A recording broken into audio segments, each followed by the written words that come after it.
మన శాస్త్రాల్లో, మన పురాణాల్లో ఏవైతే చెప్పారో, చూపించారో, రాశారో వీటన్నిటిని తెలుసుకొని ఇది నిజం అని నమ్మడానికి మనకు కోవిడ్ రావాల్సొచ్చింది. కోవిడ్ వస్తేనే గానీ ప్రకృతి ఎంత రకంగా మనకి సహకరిస్తోంది, మనం ప్రకృతిని ఎలా చూస్తున్నాం.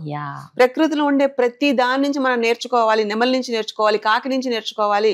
కాకి ఒకటే బ్రహ్మముహూర్తం కన్నా ముందు లేచి స్నానం చేస్తుందండి. సో ఇలాంటివన్నీ నేర్చుకోవాలని చెప్పిన ధర్మం, ఏకైక ధర్మం మనది. సనాతన ధర్మంలో ఇలా ఉంటాయి.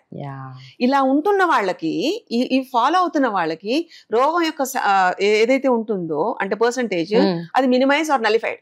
సే suppose if at all body అయిన తర్వాత ఫిజికల్ గా ఎక్కడొక్కడ స్ట్రెయిన్ అవుతుందండి.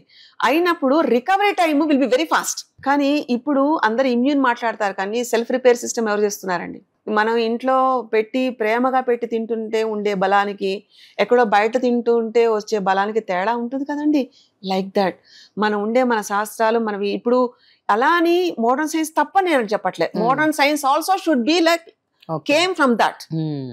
సో ఇంకా లోపలికి వెళ్ళాలి కదా, ఇంకా తెలియాలి కదా బాడీ అసలు ఎలా తయారవుతుంది, ఎన్ని కణాలు ఉంటాయి, ఎన్ని అవయవాలు ఉంటాయి, which is like the carrier. అసలు స్వరజ్ఞానం అంటే దీన్ని బట్టి చూస్తే మనకి ఊపిరి ఎలా ఉండాలి, ఎలాంటి ఊపిరిలు తీసుకోవాలి, వాయువులు ఉపవాయువులు ఎలా సహకరిస్తాయి, నాడులు ఎలా ఉంటాయి, అండ్ చక్రాలు ఎలా ఉంటాయి, వాటి యొక్క అంటే ముడుచుకుపోయిన వాటిని మన లైఫ్ ఎనర్జీ తోటి ఎలా ఓపెన్ చేస్తాం, what is like the art of like breath, art of life.